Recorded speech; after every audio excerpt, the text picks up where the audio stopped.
Welcome back, my friends. Today we are reading The Couch Potato from the #1 New York Times best-selling team, Jory, John, and Pete Oswald.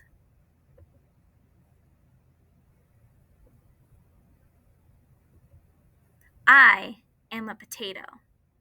Not a small potato like my brother, not a sweet potato like my mother, not a mashed potato like my Uncle Stu.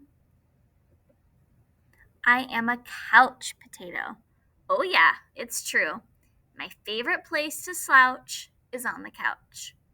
I spend all my free time sitting in this exact spot. Why would I ever leave this comfy, cozy couch? It's got everything a potato could need. See, I have this, and this, and this, and one of these, and those, and this, and that, and these. Oh, and this. Check it out. This button activates a gadget that fetches me snacks whenever I want. Bam! Impressed? And I don't have to move an inch. Much easier than going to the kitchen. If the most important thing in life is to be comfortable at all times, then I think I've got it all figured out. But wait, there's more. I haven't revealed the absolute best part about my whole setup. It's everything you see in front of me. Have a look around. Take it all in. Pretty spectacular, right? Yes, it's a sea of shimmering screens from wall to shining wall. What joy! What bliss! These screens feature my favorite shows. His favorite shows are Mad Yam, Fries, and Mashed Potatoes. This screen has all my unanswered messages. His messages say blah, blah, blah, blah, blah, blah. These screens are where I play video games. And this screen is a live stream of my friend, my best spud for life. This is how my pals and I spend quality time together. It's much easier than trying to meet up somewhere, like folks did in the old days. That's for sure. Hey Spuddy. Hey Paltato. Yes, from this very couch, I can control everything in my life all the time with just a few taps and a couple clicks. Not bad, eh? Yes, sirree, this is the life. At least, that's what I thought until the other day. Something strange happened. There was a knock at the door. It was a delivery. Whoosh! It was my newest device, a video camera that would allow me to watch myself react while I was watching all my favorite shows. Woohoo! All I had to do was plug it in, and my room, nay, my kingdom, would be complete. But suddenly, pew-woo! Everything went dark. Look out! Coming through! Oops! Oof! Ow! Whoomp! I made it to the window. I pulled back the curtains. The sun seemed brighter than I remembered. There was nothing better to do, so I decided to take my dog, Tater, for a walk. Outside. It had been a while.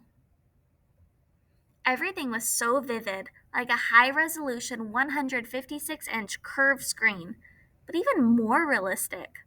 Something smelled fresh. After a few moments, I realized that it was the air.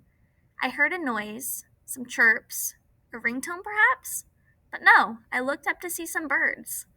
I wandered down the street from block to block and across the neighborhood. Eventually, I found a park with a hill. There was a massive tree on top. It looked like a desktop background, only it was real. Neat. I leaned against the tree. It wasn't as comfortable as my couch, not even close. But after a while, it wasn't so bad.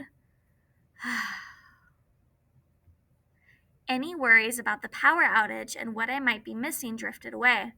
I wasn't thinking about my favorite shows, or my unanswered messages, or anything else really. I noticed the stillness, the view, the sky, the clouds, the sunset, and those colors, my goodness. It took a while because there was no fast forward option, but eventually the sun sank below the horizon. By the time I got home, the power was back on. I sat on the couch. Phew!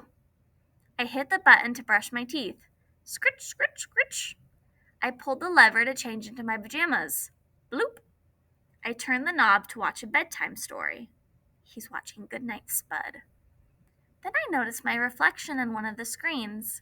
I wondered how much of my life had been spent in this very spot. It was then and there that I made the decision to peel myself off the couch a bit more often. Maybe every day even. And so that's what I've done. I've started hanging out with my friends, my best buddies, outside. We've started biking and hiking and swimming and hiding and seeking.